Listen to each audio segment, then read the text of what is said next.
नमस्कार, एनडीटीवी राजस्थान देख रहे हैं आप और मैं हूं आपके साथ Shivani Mishra. Rising Rajasthan global investment summit में प्रधानमंत्री मोदी का दुनिया को सबसे बड़ा संदेश उन्होंने दिया है। राजस्थान तो राइजिंग है ही, रिलायबल भी है, राजस्थान रिसेप्टिव भी है और राजस्थान खुद को समय के साथ रिफाइन भी करना जानता है। चुनौतियों से टकराने और नए अवसर बनाने का नाम राजस्थान है। राजस्थान के इस आर फैक्टर में एक और नाम जुड़ गया है, क्योंकि राजस्थान के लोगों ने भारी बहुमत से रिस्पॉन्सिव रिफॉर्मिव सरकार बनाई है। राजस्थान के ये आर फैक्टर विकसित राजस्थान के लिए कितने महत्वपूर्ण हैं, राजस्थान में ऐसे और कितने आर फैक्टर हैं, ये सबसे बड़ा मुद्दा में आज राजस्थान के आर फैक्टर पर एक्सपर्ट्स के पैनल के साथ हम चर्चा करेंगे। लेकिन उससे पहले आपको ये खास रिपोर्ट दिखाते हैं, फिर चलेंगे मेहमानों के पास।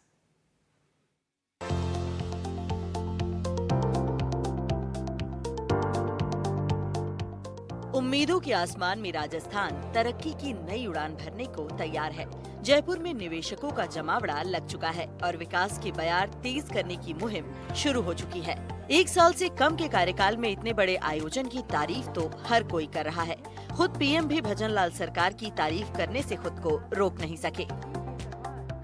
बहुत ही कम समय में यहाँ भजनलाल जी और उनकी पूरी टीम ने शानदार काम करके दिखाया है। कुछ ही दिन में राज्य सरकार अपने 1 साल भी पूरे करने जा रहा है। भजनलाल जी जिस कुशलता और प्रतिबद्धता के साथ राजस्थान के तेज विकास में जुटे हैं, वो प्रशंसनीय है। राइजिंग राजस्थान में पीएम मोदी ने निवेशकों को प्रदेश में अपार संभावनाओं का आईना भी दिखाया। ये तो अभी शुरुआत है। मेरा हमेशा से विश्वास रहा है, राज्य के विकास से देश का विकास। जब राजस्थान विकास की नई ऊंचाई पर पहुंचेगा, तो देश को भी नई ऊंचाई मिलेगी। वैसे तो राइजिंग राजस्थान से पहले ही 30 लाख करोड़ के एमओयू हो चुके हैं। अब समिट में करार और निवेश आने की उम्मीद है।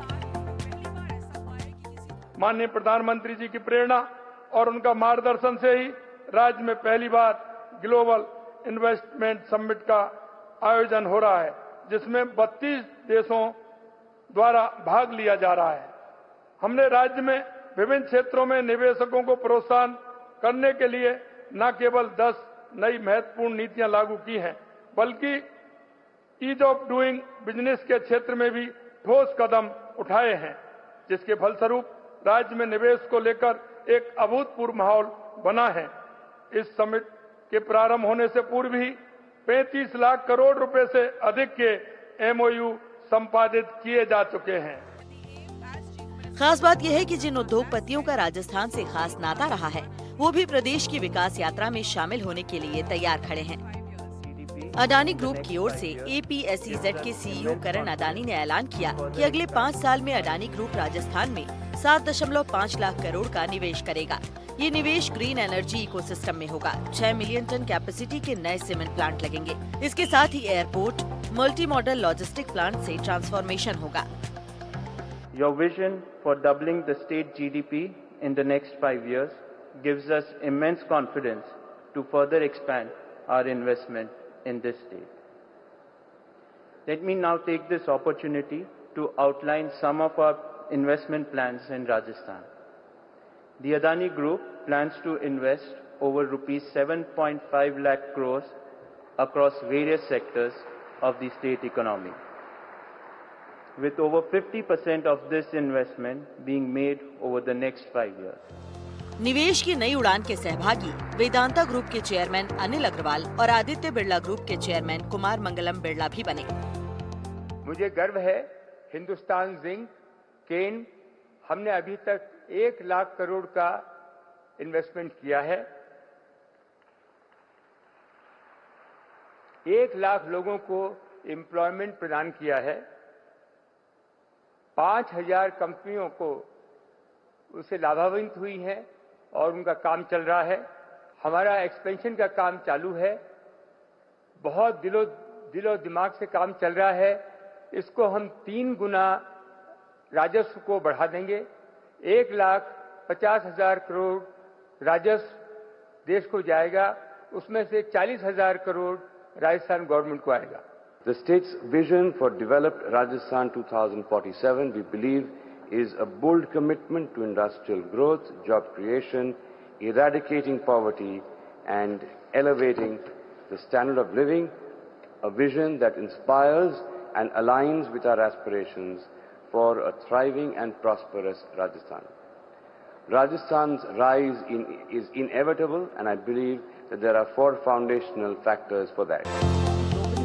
इस समिट में 32 देशों के प्रतिनिधि शामिल हैं और 11 दिसंबर तक निवेश को लेकर मंथन करेंगे।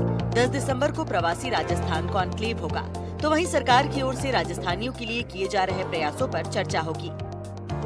इसके अलावा बॉलीवुड सिंगर रविंद्र उपाध्याय अपनी प्रस्तुति देंगे, जबकि 11 दिसंबर को एमएसएमई कॉन्क्लेव होगा।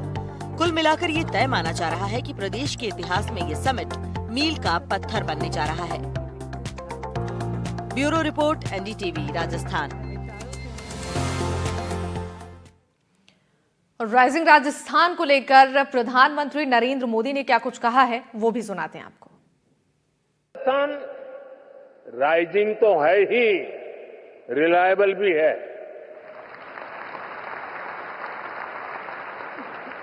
राजस्थान रिसेप्टिव भी है और समय के साथ खुद को रिफाइन करना भी जानता है।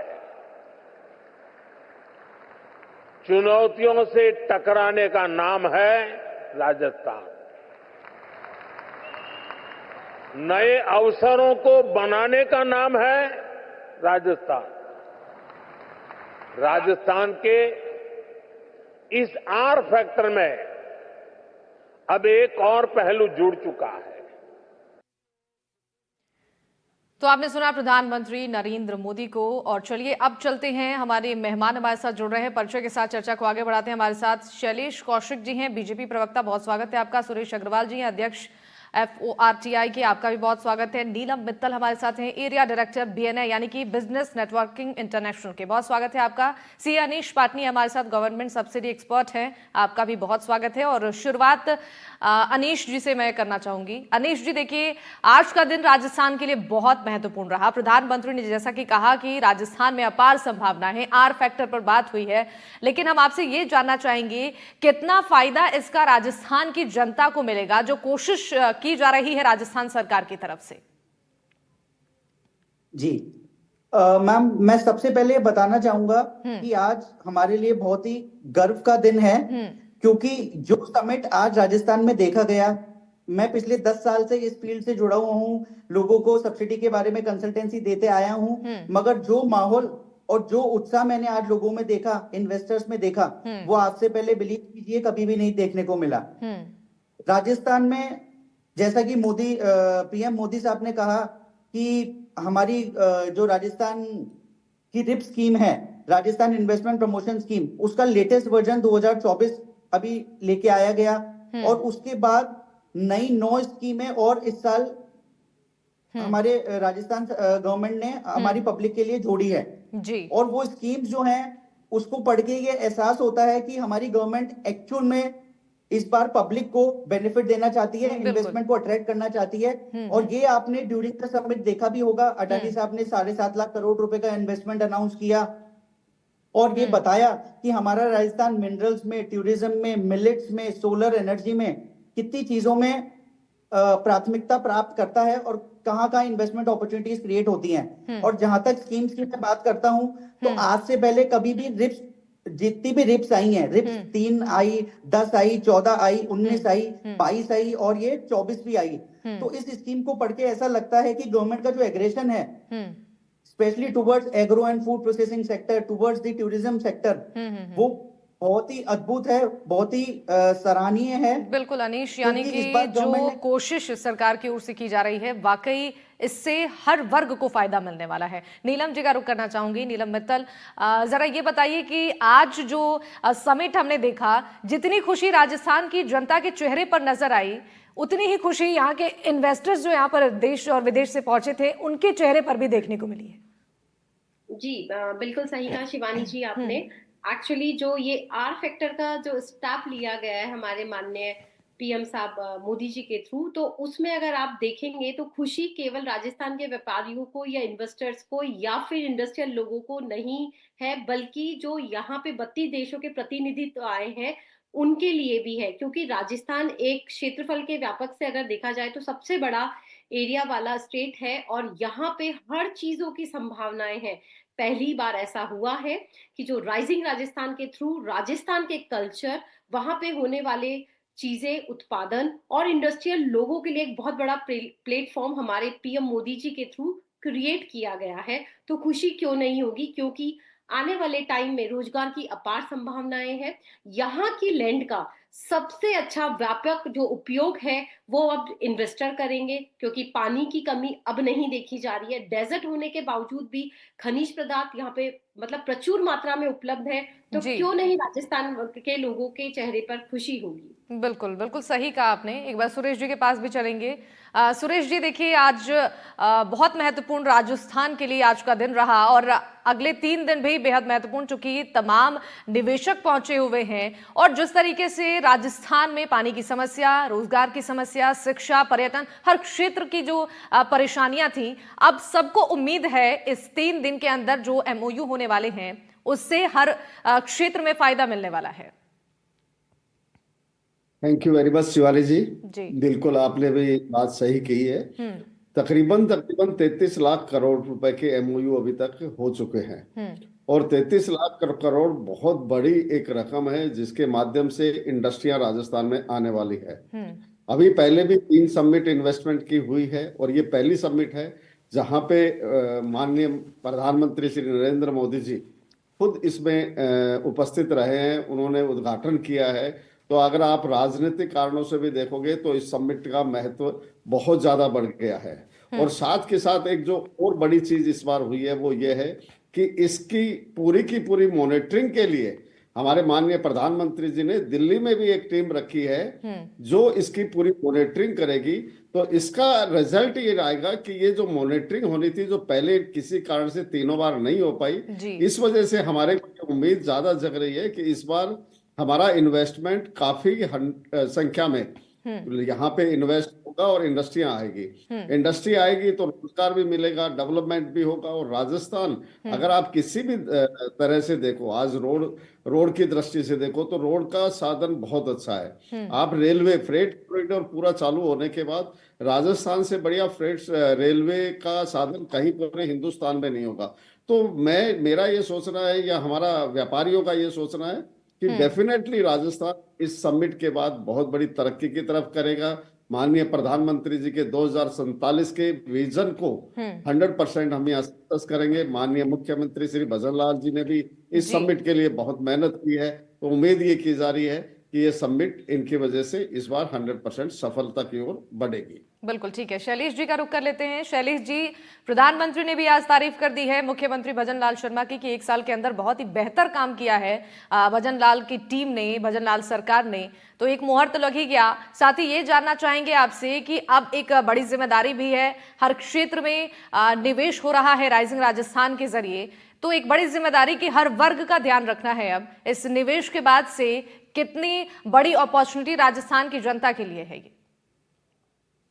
देखिए शिवानी जी, जिस तरीके से भारतीय जनता पार्टी की सरकार ने भजन लाल जी के नेतृत्व में सरकार बनने के बाद लगभग 1 साल पहले से इसकी तैयारी की और अगस्त में जिस तरीके से इसको धरातल पर लाया गया।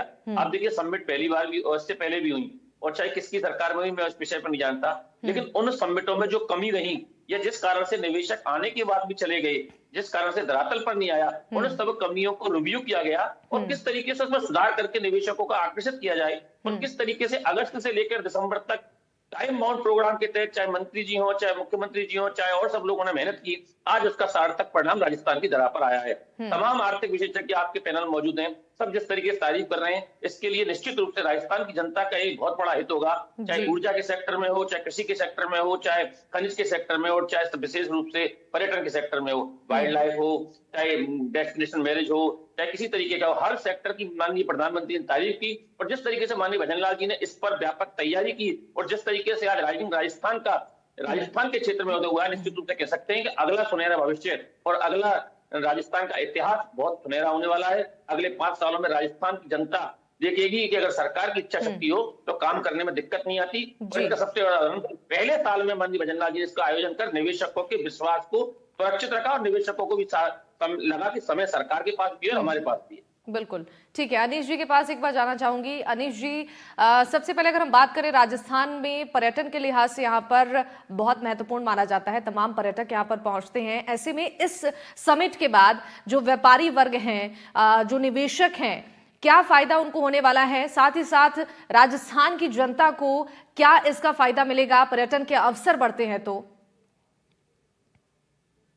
मैम देखिए, सबसे पहले मैं आपको ये बोलना चाहूंगा कि टूरिज्म एक ऐसा सेक्टर है जो अगर बढ़ता है तो वो अकेला कभी भी नहीं बढ़ता। उसके साथ बहुत सारे ऐसे अलाइड सेक्टर्स हैं जो हमेशा ग्रो करते हैं। लाइक अगर टूरिस्ट का जयपुर में राजस्थान में पैर पड़ेगा तो उस केस में उसके जो इर्द गिर्द बहुत सारे सेक्टर्स हैं, जैसे केटरर्स हो गए या शॉपिंग के लिए अलग अलग जो जयपुर में जगहें हैं वो हो गई। इसके अलावा विभिन्न प्रकार के जो आर्टिस्ट हैं उनको भी ऑब्वियस सी बात है ज्यादा से ज्यादा काम मिलेगा। और ये बताते हुए मुझे खुशी होगी कि आने वाले 3 से 5 वर्ष में आप राजस्थान स्पेसिफिकली मैं जयपुर की, उदयपुर की और इस तरीके की टूरिस्ट डेस्टिनेशन की बात करूंगा जहां पे कम से कम 25 से 30 बड़े बड़े रिसोर्ट प्लान्ड हैं, बड़े बड़े होटल्स प्लान्ड हैं। और उसका सबसे बड़ा कारण यह है, आज हमारे राजस्थान को डेस्टिनेशन वेडिंग के लिए एक बहुत ही उत्तम स्थान मिला हुआ है। और ये केवल भारत में नहीं, पूरे देश में हमारे राजस्थान को उत्तम स्थान मिला हुआ है डेस्टिनेशन वेडिंग के लिए।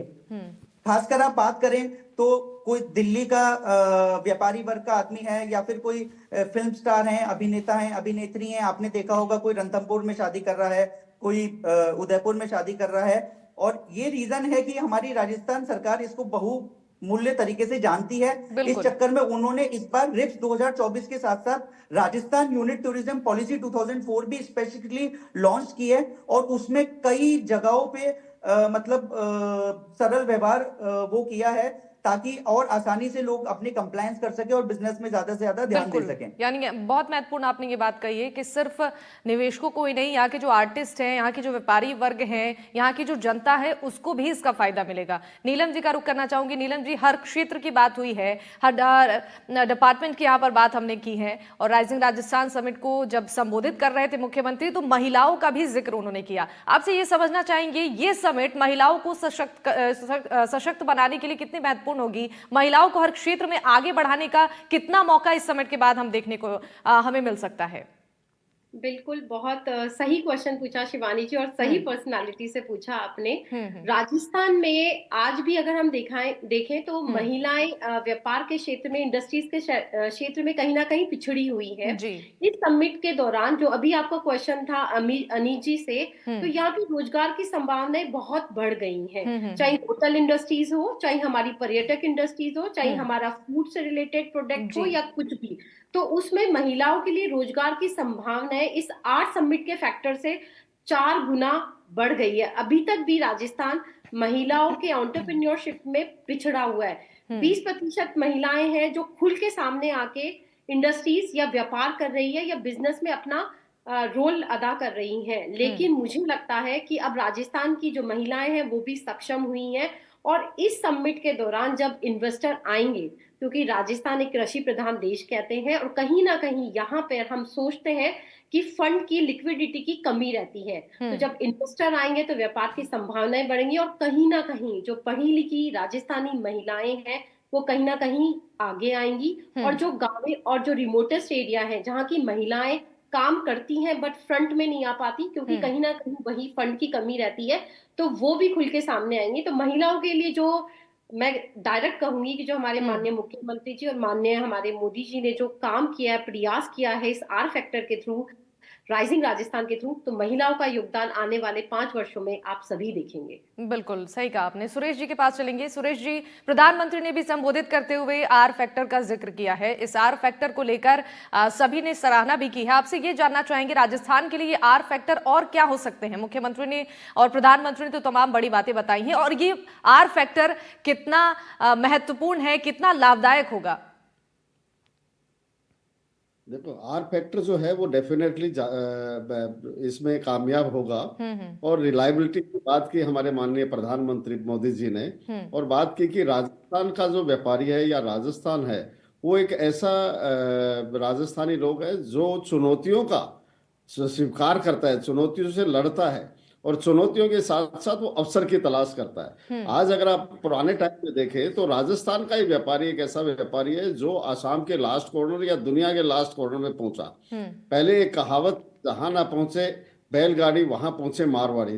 तो मारवाड़ी हर जगह पहुंच के अपनी तलाश करता था, और आज राजस्थान खुद पलक पावड़े बिछा के बैठा है कि आप वापस आए और अपनी इंडस्ट्री लगाएं। तो राजस्थान डेफिनेटली इस आर फैक्टर को कामयाब करेगा। राजस्थानी लोग इसको कामयाब करेंगे, इसके इंडस्ट्रीज और ट्रेडर इसमें लगेंगे, और लग के ज्यादा से ज्यादा इन्वेस्टमेंट के साथ साथ हम जो विकसित भारत का सपना है, या जो हम हमारे माननीय मुख्यमंत्री जी ने अगले 5 साल का 350 अरब डॉलर का जो एक जीडीपी का सपना रखा है, सपना सजोया है, तो डेफिनेटली उसको भी मैं ये सोचता हूँ कि हम कामयाब करेंगे सब मिलके। और यहाँ पे काफी इंडस्ट्रियां इसके बहाने आएगी भी और लगेगी भी, क्योंकि पहले 2-3 बार क्या हुआ है कि इंडस्ट्रियां तो एमओयू तो हुए हैं, पर एमओयू कामयाब नहीं हो पाए। क्यों नहीं हो पाए? क्योंकि एक जो बड़ा चुनौती इसके साथ साथ आती है कि वो उसके बाद कोई जब अफसरशाही में जाता था तो वो कहीं ना कहीं सिमट जाता था। कुछ व्यापारी वर्ग भी इतनी मेहनत नहीं करते थे, कुछ एमओयू भी ऐसे कर लेते थे, ठीक है। पर अब सरकार को भी इस पे खास ध्यान देना पड़ेगा, जिसमें 1-2 पॉइंट है जो सबसे ज्यादा जरूरी है। क्योंकि हमारा प्रदेश जो लैंड की दृष्टि से है, पूरे हिंदुस्तान में हाईएस्ट लैंड बैंक राजस्थान के पास है, और हर इंडस्ट्री को लैंड चाहिए। और लैंड अगर मेन जगह पे ली जाए तो आज इतने रेट है कि वहां पे लेके कोई इंडस्ट्री नहीं लगा सकता। तो सरकार उसको लैंड कहाँ देती है, किस प्राइस पे देती है, और उसके साथ क्या क्या सुविधाएं, जो अभी नई पॉलिसियां सभी दी है, चाहे वो इंपोर्ट एक्सपोर्ट से जो डिमांड हमारी 40 की भी बहुत टाइम से इंपोर्ट एक्सपोर्ट में जो गई थी, वो भी सरकार ने इस पॉलिसी के थ्रू की है, रिप्स की भी पूरी की है। दूसरी भी जो पॉलिसियां दी है उसमें काफी कुछ सरकार ने सुविधाएं दी है कि ज्यादा से ज्यादा इंडस्ट्रियां यहाँ लगे। तो अब मेरे को लगता है कि आर फैक्टर जो है वो 100% राजस्थान में कामयाब होगा। बिल्कुल। शैलेश कौशिक जी से मैं ये जानना चाहूंगी, शैलेश जी, जैसा कि आपने भी बताया, सुरेश जी भी ने इसका जिक्र किया है कि पहले भी यहाँ पर समिट हुए हैं, निवेशक भी आए हैं, एमओयू साइन भी हुआ है, लेकिन धरातल पर कोई इसका फायदा नहीं राजस्थान की जनता को मिल पाया है। बीजेपी के पास इस वक्त क्या चैलेंज है? भजन लाल सरकार की ओर से काम तो किया जा रहा है, लेकिन इस समय जो निवेशक यहाँ पहुंच रहे हैं, निवेश कर रहे हैं, धरातल पर इसका फायदा राजस्थान की जनता को मिल सके, क्या चैलेंजेस सामने हैं आपके? देखिए शिवानी जी, सबसे बड़ा जो चैलेंज था निवेशकों की विश्वसनीयता, क्योंकि पिछली सरकारों के समय जिस तरीके से निवेशक आने के बाद लौट गए, उनकी उस विश्वास को कायम करना, उसको दोबारा रिव्यू करके उनको उसमें सुधार करके उनको दिखाना कि हम आपके साथ हैं, समय आपके साथ है, सरकार आपके साथ है। और सरकार ने सबसे पहला प्रयास ये किया कि निवेशकों का उनके घर जाकर विश्वास जीता। और जिस तरीके से निवेशक आए, 32 से अधिक देशों का आना और 17 से अधिक देशों का कंट्री पार्टनर बनना, ये बहुत बड़ी उपलब्धि है राजस्थान की सरकार की और राजस्थान की सरकार की मेहनत की। आगे जिस तरीके से अभी हमारे सभी पैनलिस्ट बता रहे थे कि सुविधाएं उपलब्ध कराने के लिए, देखिए 9 नीतियां माननीय मुख्यमंत्री महोदय ने जिस तरीके से घोषणा की, तमाम तरीके की सुविधाएं देने का प्रयास किया। और जिस तरीके से देख रहे हैं आप, एनर्जी सेक्टर हो चाहे किसी भी सेक्टर में हो, लगातार जमीनों का जिस तरीके से आवंटन हो रहा है। और बिल्कुल अगर हमारे पास जमीन है और किसी भी सेक्टर के आने के लिए जमीन चाहिए, तो जमीन सरकार हर सुविधा उपलब्ध कराकर उनको देगी। और इसी के लिए आप देखिए तमाम तरीके के आईएएस को लगाया गया है। एक देश है, एक बड़े बड़े निवेशक के साथ आईएएस लगाएं, चाहे वो किसी भी डिपार्टमेंट में चले जाएं, सरकार ने पहले से तय कर दिया है उनका काम उस निवेशक के साथ, उस देश के साथ जब तक रहेगा जब तक कि उनका काम धरातल पर नहीं आता और शुरू नहीं होता। उनकी हर समस्याओं को निवारण कराना सरकार की प्राथमिकता है, इसलिए अधिकारी तय किए गए। मैं कह सकता हूं आपके चैनल के माध्यम से, राजस्थान की सरकार राजस्थान की जनता के हित में इन निवेशकों को यहाँ लाई है और इनके भरोसा जीतेगी। और राजस्थान में चाहे कोई भी सेक्टर हो, युवा सेक्टर, महिला, पर्यटन, हर क्षेत्र में विकास होगा और राजस्थान इतिहास रचेगा। और माननीय प्रधानमंत्री जी ने भी कहा है कि राजस्थान का विकास देश की अर्थव्यवस्था में महत्वपूर्ण भूमिका निभाएगा। निश्चित रूप से इन 4 साल शेष बचे 4 सालों में ये काम धरातल पर उतरेगा। बिल्कुल ठीक है। नीलम जी से जानना चाहूंगी। नीलम जी, देखिए राज्य के विकास के लिए भजन लाल सरकार की जो कोशिश है, सभी इसकी सराहना कर रही हैं। सबसे जरूरी है राज्य के विकास के लिए महिलाओं और युवाओं को आगे आना, उनका शिक्षित होना, उनको रोजगार मिलना, ये सबसे ज्यादा जरूरी है। इस आर फैक्टर के माध्यम से, इस समिट के माध्यम से इन दोनों वर्ग को कितना फायदा मिलने वाला है?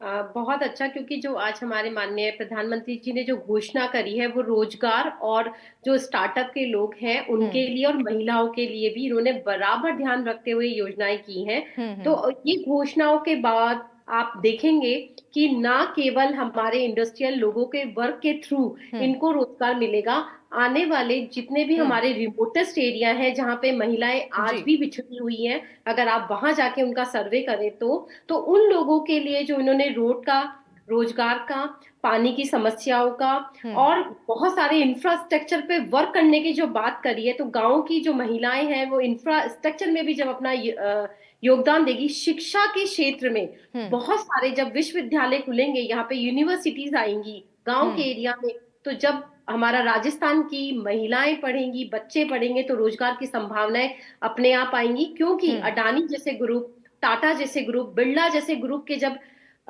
यहाँ पे इंडस्ट्रीज आती हैं तो वो कहीं ना कहीं 40% सिक्योर करती हैं लिटरेट लोगों को रोजगार के लिए। तो जब शिक्षा पे ध्यान दिया जाएगा तो वही लोग इन रोजगार की संभावनाओं को अपने आप तलाश लेंगे। तो यहाँ पे अपार संभावनाएं आने वाली हैं। महिलाओं वर्ग में भी बहुत उत्साह था। अगर आज आप जहाँ पे हमारे RECC में ये इवेंट हो रहा था, अगर आप देखें तो 40% महिलाओं की योगदान भागीदारी थी। उनके लिए बड़ा ही एक्साइटिंग मूवमेंट था, क्योंकि सेंट्रल से इसका विजन दिखा जा रहा था और हर चीजों की एश्योरिटी दी जा रही थी कि राजस्थान में महिलाओं को भी उतना ही आगे लाया जाएगा जितने और देशों में लाया जाता है। बिल्कुल बिल्कुल सही कहा आपने, और इसी उम्मीद के साथ राजस्थान की जनता इस समिट की ओर नजर बनाकर रखी हुई है कि उनके लिए अब रोजगार के अवसर सामने आएंगे। शिक्षा के क्षेत्र में, व्यापार के क्षेत्र में, हर क्षेत्र में उन्हें आगे बढ़ने का मौका मिलेगा। और ये 3 दिन बेहद महत्वपूर्ण राजस्थान की जनता के लिए हैं। आप सभी मेहमानों का बहुत बहुत शुक्रिया हमारे साथ इस चर्चा में शामिल होने के लिए।